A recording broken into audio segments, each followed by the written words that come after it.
Hi everybody, so today I'm going to teach you how to file your nails.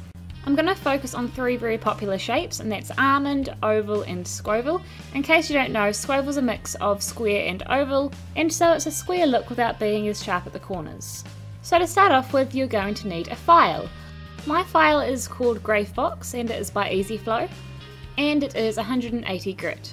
That means that this file is actually a little bit too harsh for the natural nail. It's better to have a 240 grit file. However, this file is a wee bit old and has been used quite a few times already, so the grit would have worn down to the amount I want it to be. If your nails are more prone to splitting and breaking, you might want to use something like this rough remover by Mambo. What I'm going to use it for though is just to smooth off my nails after I've filed them. I'll explain more as I go along. So the most recommended way to file your nails is to file in the direction of your nail growth, so file towards your tip. Apparently this can help with nail growth. I haven't really seen the research behind that, but it's a good way to file your nails anyway. So I do recommend doing it this way, however I'm not going to pretend I do this all the time. Most of the time I go back and forth just because it's faster and quicker and easier. So here's an example of going back and forth. Going back and forth like this though can damage your nails if your file is too harsh, and if your nails are naturally quite weak and splitty, it could be worse for them. Like it can separate all the keratin layers out and make them just a bit splitty and prone to breaking.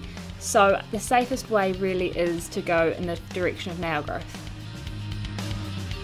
There is a third way, and that is just to go in one direction, which also works really well. The biggest thing is to know your nails. Start safe, start doing the nail growth way, and then if you think your nails can really handle it, if they're really strong and they don't break like mine don't, then you could try going back and forth.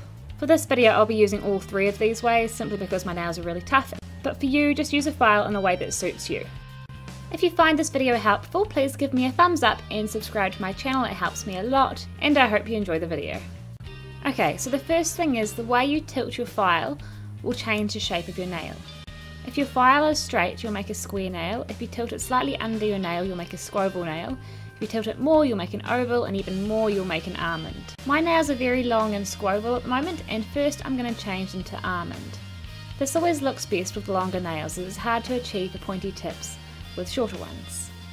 Tilt your file right under your nail and start filing. As you can see, I've turned my hand around because this gives me a bit more control.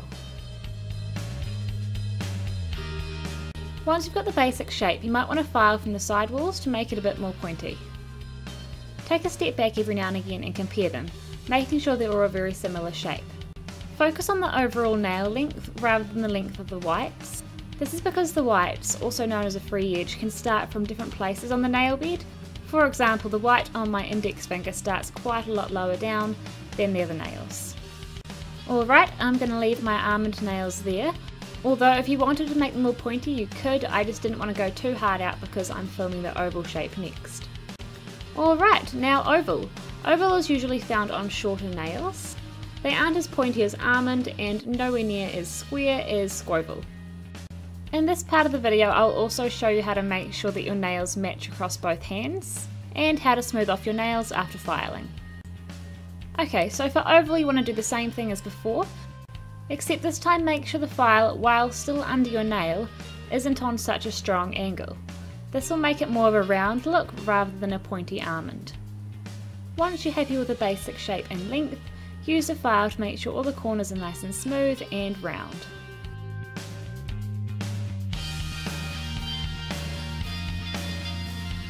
Next I'm using the finer grit side of the rough remover just to buff around the edges of my nails. This helps to prevent splits later on and makes it feel nice and smooth. When you do your other hand, make sure you compare your nails as you go.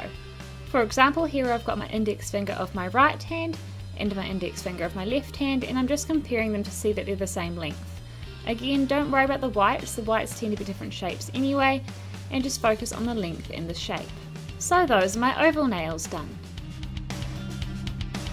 Of course, if you've got shorter nails, you don't have to do the whole filing under your nail thing, instead just work from the side walls.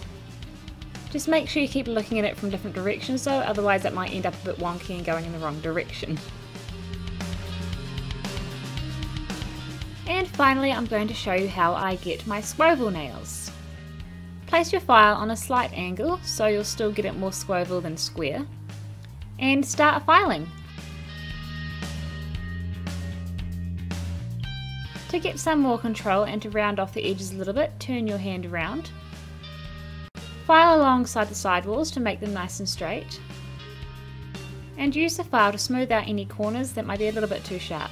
I also used a buffer after this to smooth out the edges like I did in the previous ones. And that's how I file my nails. I hope you learned something new, and if you did, please give me a thumbs up and subscribe to my channel, and I will see you next time.